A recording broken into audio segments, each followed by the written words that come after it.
الحمد للہ وحدہ والصلاة والسلام علی من لا نبی بعدہ اما بعد فاعوذ باللہ من الشیطان الرجیم بسم اللہ الرحمن الرحیم والذین آمنوا باللہ ورسولہ اولئک هم الصدیقون والشہداء عند ربهم لهم اجرهم ونورهم والذین کفروا وکذبوا بآیاتنا اولئک اصحاب الجحیم۔ اور وہ لوگ جو ایمان لائے اللہ اور اس کے رسول پر، سچائیوں کے امین، تو ایسے لوگ ہی ہیں اور رب کے ہاں شہادت انہی کی مقبول ہوگی۔ یہ لوگ اپنے اجر اور نور کے مالک ہیں، اور وہ لوگ جو کافر ہوئے اور ہماری آیتوں کی تکذیب کی، یہی لوگ جہنمی دوزخی ہیں۔ آج ہماری سورہ الحدید کی آیہ مبارکہ نمبر 19 کی تلاوت اور ترجمہ کا شرف نصیب ہوا۔ سامن، آج کی آیہ مبارکہ میں اللہ تعالیٰ نے اللہ اور اس کے رسول پر ایمان لانے والوں کا ذکر کیا، اور ان کا ایک نام جو اللہ تعالیٰ نے یہاں تجویز فرمایا اس کا ذکر کیا، بلکہ دو نام۔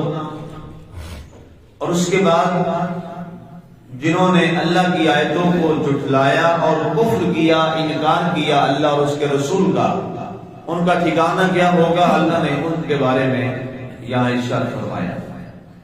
سب سے پہلے ایمان والوں کی طرف بڑھتے ہیں۔ والذین آمنوا باللہ ورسولہ، وہ لوگ جو اللہ اور اس کے رسول پر، اس کے رسولوں پر ایمان لے آئے۔ اب یہاں پر خطاب اگر یہ کہا جائے کہ رسولوں پر، تو ہم جتنی بھی امت مصطفیٰ ہیں صلی اللہ علیہ وسلم، ہم سارے نبیوں پر ایمان لاتے ہیں۔ یہ ہمارا عقیدہ ہے، یہ ہمارے عقیدے کا حصہ ہے کہ ہم حضرت سیدنا و سندنا و محبوبنا و کریمنا و محبوبنا حضرت سیدنا محمد رسول اللہ صلی اللہ علیہ وآلہ وسلم کو اپنا نبی، اپنا رسول، خاتم الانبیاء، آخری نبی، آخری رسول سمجھتے ہیں، اور اس سے پہلے آنے والے، آپ سے پہلے آنے والے سارے نبیوں کی نبوت کو برحق اور سچ مانتے ہیں۔ یہ ہمارا عقیدہ ہے، اور یہ نہ ہو تو انسان مسلمان نہیں ہو سکتا۔ تو ظاہر اس لیے یہاں پہ لفظ آیا رسولہ، جمع کا لفظ ہے کہ وہ لوگ جو اللہ پر ایمان لائے اور سارے رسولوں پر ایمان لائے، اس لیے یہاں کہا گیا۔ ہو سکتا ہے سوال بھی کر لے کہ ہم تو ایک رسول پر ایمان لاتے ہیں، تو یہاں جمع کیوں لایا گیا، رسولہ ہی، رسول نہیں آیا؟ تو اس کا جواب میں نے عرض کر دیا۔ اللہ پر ایمان، اللہ پر ایمان کیا ہے؟ اللہ پر ایمان سب سے پہلی جو چیز ہے وہ اللہ کی توحید ہے۔ جتنے انبیاء کرام آئے ہمارے نبی صلی اللہ علیہ وسلم تک، سب نبیوں کے درمیان جو ایک چیز مشترک ہے، جس کا سب نے حکم دیا ہے آتے ہی پہلا، وہ کیا ہے؟ وہ توحید باری تعالیٰ ہے، کہ اللہ وحدہ لا شریک ہے، اس کے سوا کائنات میں کوئی اور معبود نہیں ہے۔ یہ عقیدہ حضرت آدم علیہ السلام نے بھی بیان کیا، یہ عقیدہ حضرت نوح علیہ السلام نے بھی بیان کیا، یہ عقیدہ حضرت ادریس علیہ السلام نے بھی بیان کیا، یہی عقیدہ حضرت سیدنا ابراہیم و اسماعیل علیہ السلام نے بیان کیا، یہی عقیدہ جناب حضرت سیدنا اسحاق علیہ السلام نے، اور آپ کی آگے ساری جو ذریت ہے حضرت یعقوب علیہ السلام اور سارے انبیاء، بنی اسرائیل میں ایک بڑی تعداد ہے نبیوں کی، بہت بڑی تعداد ہے، سارے انبیاء جو وہ بنی اسرائیل میں سے اولاد یعقوب میں کہا جاتا ہے۔ بنی اسرائیل عبرانی زبان میں، اردو میں کہیں گے کہ ہماری زبان میں کہیں گے اولاد یعقوب عربی میں۔ تو سب نے یہ ایک پیغام دیا کہ اللہ وحدہ لا شریک ہے، اس کے سوا اس کائنات میں عبادت کے لائق کوئی نہیں ہے۔ یہ ایمان باللہ ہے، اور یہی آ کر اللہ کے نبی صلی اللہ علیہ وسلم نے ان کافروں میں اور ان عرب والوں میں یہ بات فرمائی کہ جس معاشرے میں 360 بت کعبے کے اندر پڑے ہوتے ہیں، 360 بت کعبے کے اندر تھے، اب اس سے میں ایک مسئلہ جو میں عرض کرنا چاہتا ہوں، ہمارے یہاں عام طور پہ یہ بات کی جاتی ہے کہ جو فلاں شخص جیسا بھی ہے، جس طرح کا بھی ہے، وہ کعبے کے اندر گیا ہے۔ یاد رکھیے گا، یہ ٹھیک ہے کعبے کے اندر جانا بڑی بات ہے، لیکن کعبے کے اندر جانا یہ کوئی ایمان کی کسوٹی نہیں، یہ یاد رکھیے۔ کعبے کے اندر جانا یا کعبے کے اندر رہنا، جانا تو الگ بات، کعبے کے اندر کوئی رہتا بھی ہو تو یہ ایمان کی کسوٹی نہیں ہے، یہ ایمان کے لیے سٹینڈرڈ نہیں ہے، نہ قرآن میں ہے نہ حدیث مصطفیٰ صلی اللہ علیہ وسلم۔ اس پر پوری ریسرچ ہے میری، مجھے نہیں اس پہ یہ کوئی کسوٹی بیان کی گئی ہو، قرآن نے کہیں یہ بیان نہیں کی۔ ہاں، ایمان کی کسوٹی کیا ہے؟ ایمان باللہ، ایمان بالرسول اور عمل صالح، عمل صالح۔ یہ میں نے ضمن بات اس لیے کر دی کہ آج کل جو حالات بنے ہوئے ہیں سعودی عربیہ میں، جس طرح کی وہاں پر فحاشی اور عریانی کا آغاز، استغفر اللہ، بڑی تکلیف ہو رہی ہے جملہ مجھے بولتے ہوئے کہ میرے نبی کا شہر ہے، میرے رب کا شہر ہے، تو وہاں اس قدر بے حیائی اور عریانی، سر عام فحاشی شروع ہو جانا، یہ بڑی تکلیف دہ بات ہے۔ یقیناً دل بڑا مغموم ہے، رنجیدہ ہے، میں تو اس پہ دل بھی نہیں کرتا کہ کیا بات ہے۔ وہ کہتے ہیں نا کہ دل کے پھپھولے جل اٹھے سینے کے داغ سے، اس گھر کو آگ لگ گئی گھر کے چراغ سے، کیا بتائیں۔ تو وہاں جو فحاشی ریانی، تو کچھ لوگوں نے کہا کہ آپ بات نہ کریں اس پر، آپ کچھ نہ کہیں، وہ عرب لوگ ہیں۔ استغفر اللہ، یہ غلط نظریہ ہے اور غلط تصور دیا جا رہا ہے۔ جس نبی اور رسول نے یہ فرمایا ہو کہ میری بیٹی فاطمہ بھی چوری کرے میں اس کے بھی ہاتھ کاٹ دوں گا، وہاں عرب پھر کدھر رہ گئے؟ وہاں کہاں رہ گئی ہے؟ اہل سعودیہ تو ویسے ہی قبضہ گروپ ہے، جیسے آئے تھے وہ تاریخ پڑھ لیں آپ، ان کو لانے والے قوم تھے جرمنس، نان مسلم، اور آج انہیں کی احماد پہ یہ کام چل رہا ہے۔ اور میں بڑا ہنس رہا تھا، میں نے کہا واہ جی واہ، کیا رب نے بھی سارے نظام دکھانے تھے۔ کل تک جو ہر جگہ سے مٹاتے پھر رہے تھے یا رسول اللہ یہ شرک ہے شرک ہے، وہی سلمان خان کے ہاتھوں کے پنجے بنوا کے اس کو سیو کر رہے ہیں۔ میں نے کہا یہ دین ہے، جو مٹوایا تھا وہ تو شرک تھا، اب یہ دین ہو گیا۔ آپ سب نے دیکھا ہوگا، میڈیا پہ چل رہا ہے، ساری دنیا دیکھ رہی ہے۔ ایک بے حیائی کرنے والا شخص اور فلمیں بنانے والا، اس کے ہاتھوں کے نشان بنوا کے کہاں سعودی عربیہ میں محفوظ کیے جا رہے ہیں۔ استغفر اللہ۔ لیکن بہرحال یہ ایک نظام کائنات ہے اور یہ سسٹم ہے۔ یہ حدیث میرے ذہن میں جب آتی ہے بار بار، درمیان میں ضمن ایک بات آ گئی، دوسرے نے فرمایا ویل للعرب، عربوں کے لیے تباہی ہے، تباہی ہے، بربادی ہے، وہ سامان کا آغاز ہو چکا ہے۔ اصل میں اس کنڈیشن میں جائیں گے تو امام مہدی آئیں گے نا، امام مہدی تو ان کا تو جہاد شروع یہیں سے ہوگا، کعبے کے اندر سے جہاد ان کا شروع ہوگا۔ اس پر میرے خود کے سارے پڑھے ہیں سوشل میڈیا پہ، ہمارے چینل پہ پڑھے ہیں، وہاں سے اب سن لیں۔ میں نے وہاں یہ عرض کیا تھا کہ کعبے کے ساتھ آپ طواف فرما رہے ہوں گے امام مہدی علیہ السلام، اور وہاں پہ لوگ آپ کو پہچان لے کر روک لیں گے اور کہیں گے امام مہدی آپ طواف کر رہے ہیں، باہر حالات دیکھیں کیا ہو گیا۔ سب سے پہلے آپ لڑائی اور جہاد کا آغاز ہی وہیں سے کریں۔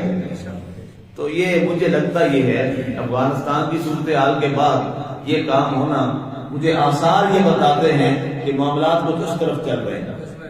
جی، غزوہ ہند کی جانب معاملات بڑھتے چلے جا رہے ہیں اور بہت قریب ہو سکتا ہے کہ اللہ ہمیں بھی یہ موقع نصیب فرما دے۔ ہماری تو دعا ہوگی کہ اللہ کرے یہ موقع ہمیں نصیب ہو جائے اور ہم ان کی زیارت سے بھی بہتر ہو جائیں۔ تو ایمان باللہ جو ہے اور عمل صالح جو ہے، یہ بنیاد ہے ایمان کی،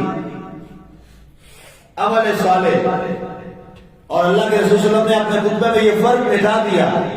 عرب کا شخص تھا، وہ دنیا کا، اپنے نبی کی امت کا فرعون ٹھہرا، حضور کا رشتہ دار بھی تھا، عرب کا رہنے والا تھا، وہاں پہ حرم کے قریب رہنے والا تھا، لیکن وہ ایک شخص وہاں روم سے چلا اور ایک فارس سے چلا اور ایک حبش سے چلا۔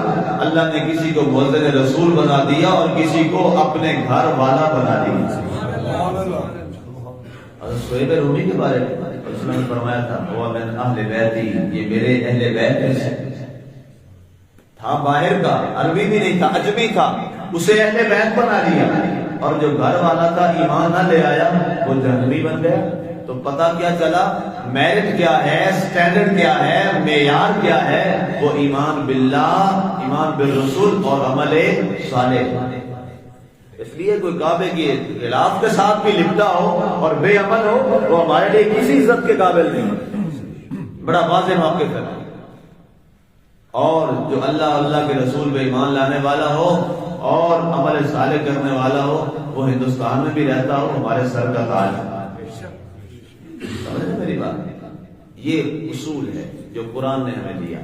فرما ایمان باللہ و ایمان بالرسول اولئک هم الصدیقون، یہی صدیق لوگ ہیں، یہی صدیق لوگ ہیں۔ اچھا صدیق کسے کہا جاتا ہے؟ صدیق جو ہے نا یہ عربی زبان میں صادق کا مبالغہ ہے۔ میں آسان لفظوں میں کر دوں، گرامیٹیکلی بھی میں بات دونوں کر دیتا ہوں تاکہ جو سائلنٹ لوگ ان کے لیے وہ بات چلی جائے، دوسروں کے لیے، عوام کے لیے میں آسان لفظوں میں بیان کر دیتا ہوں۔ صادق کا مبالغہ ہے صدیق، اس کا معنی ہوتا ہے بہت زیادہ سچ بولنے والا، بہت زیادہ سچ بولنے والا، جو ہمیشہ ہی سچ بولتا ہو۔ اور دوسرا اس کا معنی ہوتا ہے بہت زیادہ تصدیق کرنے والا اللہ کے نبی کے کاموں کی، دونوں معنی صدیق کے۔ اللہ نے یہاں پر جو بھی اللہ پر ایمان لائے، اس کے رسولوں پر ایمان لائے، وہ صدیق ہے۔ اسی بنیاد پر حضرت مجاہد نے اور حضرت حسن بصری نے یہ فرمایا ہے کہ ہر مومن صدیق ہوتا ہے، ہر مومن صدیق ہوتا ہے، اور خاص طور پہ اس امت کے جو صدیقین ہیں جن کا ذکر کیا گیا، وہ میں نام آپ ان کے اسماء گرامی عرض کر دیتا ہوں۔ جو سب سے بڑے صدیق ہیں حضرت سیدنا ابو بکر صدیق رضی اللہ عنہ، حضرت سیدنا عمر فاروق رضی اللہ عنہ، حضرت سیدنا عثمان غنی رضی اللہ عنہ، حضرت سیدنا علی مرتضی رضی اللہ عنہ، حضرت سیدنا زید رضی اللہ عنہ، حضرت سیدنا طلحہ رضی اللہ عنہ، حضرت سیدنا زبیر رضی اللہ عنہ، حضرت سیدنا سعد رضی اللہ تعالی عنہ، اور حضرت سیدنا حمزہ رضی اللہ تعالی عنہ۔ یہ جو میں نے آپ کے سامنے نام گنوائے ہیں یہ حضور کی امت کے صدیقین ہیں، سب سے اعلیٰ۔ یہ جو اسماء گرامی میں نے گنے ہیں یہ حضور صلی اللہ علیہ وسلم کی امت کے صدیقین اعظم، سب سے بڑے صدیق۔ اور یہاں پہ یہ مغالطہ بھی ختم کر دیا جائے کہ جو یہ کہا جاتا ہے کہ لوگ فرقے کی وجہ سے اپنے اپنے معاملات میں چلے جاتے ہیں، تو میں تو اس چیز کا نہیں ہے، جو تحقیقی بات ہے وہ ہونی چاہیے۔ حضرت علی کو بھی صدیق کہا جاتا ہے، آپ حضرت علی کو باقاعدہ صدیق کہا جاتا ہے، اور حضرت علی کا نام باقاعدہ حدیث کی کتابوں میں فاروق بھی حضرت علی۔ تو یہ صدیق لوگ ہیں ان کے اسماء، اور یہ صدیق اعظم، آپ یوں کر لیں کہ یہ صدیق اعظم ہیں، اس امت کے سب سے بڑے صدیق ہیں، جنہوں نے کیا کیا؟ سب سے زیادہ سچ بولا اور سب سے زیادہ اللہ کے نبی کی گواہی دی، تو اس لیے یہ صدیق اعظم ٹھہرے۔ فرمائے وہ صدیقون۔ باقی جو کہا گیا کہ سار مومن جو ہے وہ صدیق ہے، وہ اس معنی میں ہے، وہ کس معنی میں ہے؟ وہ قیامت والے دن، اللہ قرآن میں اس کا جواب میں عرض کر دیتا ہوں۔ اللہ ارشاد فرماتا ہے وَكَذَلِكَ جَعَلْنَاكُمْ أُمَّةً وَسَطًا لِتَكُونُوا شُهَدَاءَ عَلَى النَّاسِ، ہم نے تمہیں ایسی امت بنایا ہے، درمیانی امت بنایا ہے جو لوگوں پر گواہ بن کے آئے گی۔ ہم ساری امتوں پر گواہ بنیں گے قیامت والے دن۔ تو اس بنیاد پر اللہ نے فرمایا کہ ہر مومن، اور حضرت مجاہد بصری نے فرمایا، اس سے استدلال کیا کہ ہر مسلمان مومن جو ہے وہ کیا ہے؟ وہ صدیق ہے۔ لیکن ظاہر ہے اس کا مقابلہ ان صدیقوں سے تو نہیں ہے نا، ان سے تو نہیں ہے، وہ تو صدیق اعظم ہے، وہ صدیق اعظم ہے۔ تو یہ میں نے ڈیفرینشیٹ کر دیا۔ والشہداء، اور شہید۔ اچھا شہید کے ویسے شہید کا معنی ہوتا ہے گواہ، شہید کا عربی زبان میں کیا معنی ہوتا ہے؟ گواہ۔ ہمارے یہاں اس کا معنی یہ بن گیا ہے، جو عرف عام میں آ گیا کہ جو اللہ کی راہ میں قتل ہو جائے وہ شہید ہوتا ہے۔ تو اس کو میں آپ کو مفہوماً سمجھا دوں لغوی اعتبار سے۔ ڈکشنری کے حساب سے شہید کا معنی گواہ ہے، یہ بات طے ہے۔ شہید کا معنی کیا ہے؟ گواہ۔ اب جو اللہ کی راہ میں قتل ہو جائے اسے شہید کیوں کہا جاتا ہے؟ اس کی وجہ تسمیہ سن۔